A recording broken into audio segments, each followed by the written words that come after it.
Hi everyone, welcome back to another video, and today in this video we'll discuss about introduction to endocrinology.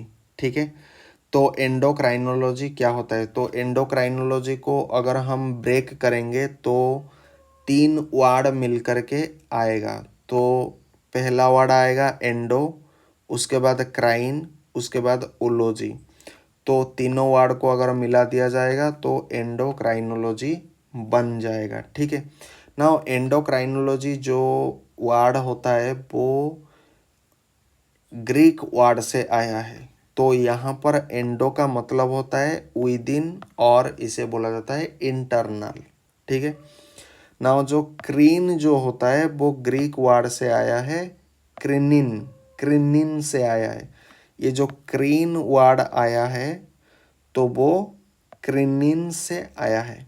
क्रिनिन का मतलब होता है to secret और separate, तो यहाँ पर सीक्रेट वर्ड आएगा ना। जो ओलॉजी होता है वो एक सफिक्स होता है जिसका मतलब होता है टू स्टडी। तो आपने कई बार देखा होगा फार्माकोलॉजी, बहुत सारे देखा होगा टॉक्सिकोलॉजी। सो ओलॉजी वर्ड के साथ आप सभी अच्छे से फैमिलियर है और ये मुझे पता भी है।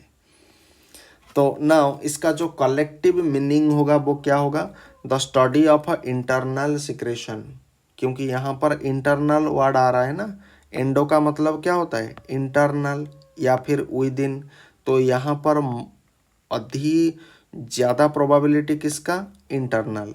ठीक है, now the study of internal secretion को बोला जाता है क्या?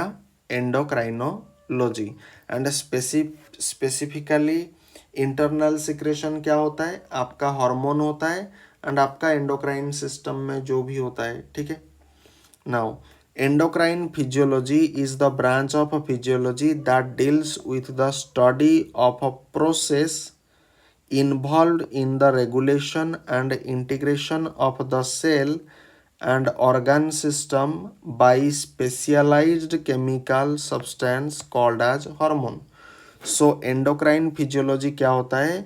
ये फिजियोलॉजी का एक ब्रांच होता है जिसको हम एंडोक्राइन फिजियोलॉजी कहते हैं, जो कि क्या करता है? Deals with the study of a process involve in regulation, मतलब इसका नियंत्रण करना, and integration of the cell, cell cell के बीच इंटीग्रेशन होगा, एंड ऑर्गन सिस्टम भी इसमें इन्वॉल्व होगा बाय स्पेशलाइज्ड केमिकल सब्सटेंस। एक स्पेशलाइज्ड केमिकल सब्सटेंस के माध्यम से, जिस स्पेशलाइज्ड केमिकल सब्सटेंस को हम क्या कहते हैं? हार्मोन कहते हैं। नाउ तो यहाँ पर हमें हार्मोन पता चल गया। ठीक है, हार्मोन कैसे आया, कहाँ से आया? Now the word hormone is derived from a Greek word that is known as hormaein. Hormaein, तो हॉर्माइन का जो मीनिंग होता है वो क्या होता है? To excite. ठीक है, एक्साइट क्रिएट करना। Now hormone are defined as specialised organic molecule. Hormone क्या होता है? एक स्पेशलाइज्ड ऑर्गेनिक मॉलिक्यूल होता है that are synthesised by endocrine gland. इसको सिंथेसाइज हार्मोन को कौन करता है? आपका एंडोक्राइन ग्लैंड करता है या फिर एंडोक्राइन टिश्यू करता है। In response to specific stimuli, जब एक स्टिमुलेशन हमें मिलता है तब जा कर के क्या होता है? एंडोक्राइन ग्लैंड से क्या होता है? हार्मोन का रिलीज होता है। ठीक है, and exert their precise effect on a particular target cell. तो जिस भी सेल में हमें टारगेट चाहिए, इफेक्ट चाहिए, वहाँ पर क्या होता है? ये स्पेसिफिक इफेक्ट प्रोड्यूस करके हमें दे सकता है। कौन दे सकता है? आपका हार्मोन। ठीक है, now endocrine gland is a ductless gland, कई बार एग्जाम में पूछा जा चुका है। सो एंडोक्राइन ग्लैंड को हम क्या कहते हैं? डक्टलेस ग्लैंड के नाम से भी जानते हैं। That pores it's secretion directly into the general circulation. आपके जनरल सर्कुलेशन में क्या होता है? आपका ब्लड होता है। तो एंडोक्राइन ग्लैंड से जो भी आपका हार्मोन रिलीज होगा, सिंथेसाइज होगा, उसको डाल दिया जाएगा कहाँ पर? डायरेक्टली डाल दिया जाएगा आपके जनरल सर्कुलेशन में। Correct. Now hormone circulate in the blood to reach the target tissue on which they act.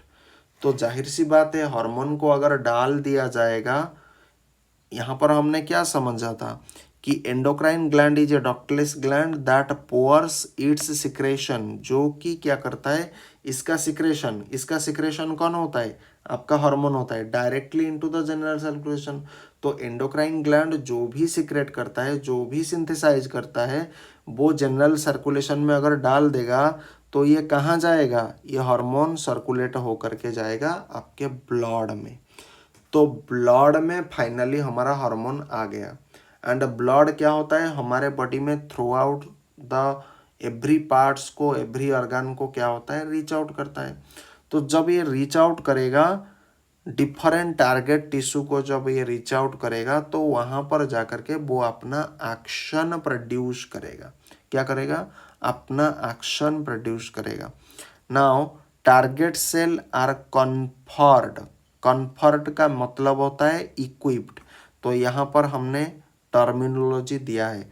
देखो मैं जब पढ़ाऊँगा टर्मिनोलॉजी हमेशा इस बार आएगा, क्योंकि टर्मिनोलॉजी जानना बहुत ज़रूरी है. कन्फर्ड का मतलब क्या होता है, प्रोवाइडेड मतलब कोई चीज़ आपको दिया जा रहा है. ग्रांटेड मतलब अनुमति.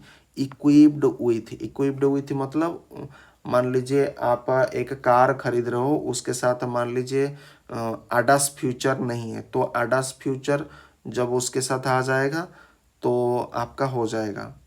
ठीक है, मतलब आप उसके साथ इस चीज़ को जोड़ रहे हो. सिंपली मीनिंग अगर मैं समझाऊंगा, ठीक है. नाउ तो target cell are conferred with receptor that are specific in their affinity for hormone. Action of hormone on the target tissue are diverse in nature. देखो अगर ये दो लाइन आपको थोड़ा अटपट सा लग रहा है तो हमने तीसरा लाइन भी इसके लिए रेडी करके रखा है, जो आपको आई थिंक बेटर, थोड़ा अंडरस्टैंडिंग आपका बेटर हो जाएगा. तो इसी लाइन को हम क्या करेंगे, थोड़ा मॉडिफिकेशन करके इस लाइन को लिखा गया है. Now target cell are naturally equipped with, तो हमने कन्फर के जगह पर हमने क्या लगा दिया, इक्विप्ड विथ वर्ड लगा लिया. तो target cell are naturally equipped with specific receptor, मतलब आपका जो भी टारगेट सेल रहेगा वो नेचुरली इक्विप्ड होगा स्पेसिफिक रिसेप्टर. ठीक है. दैट अलाउज देम, जो कि क्या करेगा, अलाउ करेगा to interact with the hormone, ये हार्मोन के साथ इंटरैक्ट करेगा. नाउ यहाँ पर आपको क्वेश्चन पूछा जा सकता है who interact with the hormone, तो आपका उत्तर आएगा टारगेट सेल भी आएगा एंड स्पेसिफिक रिसेप्टर भी आएगा. तो यहाँ से भी क्वेश्चन बन सकता है. ठीक है, who interact with the hormone, तो आपका आंसर आएगा target cell and specific receptor. तो सेकंड लाइन क्या है, फर्स्ट लाइन थोड़ा क्रिटिकल है, तो फर्स्ट लाइन के जगह पर आप अगर इस लाइन को यूज करोगे तो ज़्यादा अच्छा होगा. ठीक है. Now action of hormone on the target tissue are diverse in nature. ठीक है, तो हार्मोन का जो भी एक्शन होगा अपने टारगेट टिश्यू में, या जो भी टारगेट टिश्यू होगा वो विविध प्रकार का, उसका जो एक्शन का जो नेचर होगा वो डाइवर्स होगा, मतलब बहुत सारे होंगे, कोई स्पेसिफिक नहीं है, मतलब बहुत सारे इफेक्ट आएंगे. अब वो क्या क्या इफेक्ट आएगा वो हम अगले क्लास में देखेंगे. अगर आपको ये लेक्चर पसंद आया है तो आप इसे लाइक कर सकते हो, सब्सक्राइब कर सकते हो and hit the bell icon also. Till then bye bye, thank you, Jai Hind, Vande Mataram. Thanks for watching.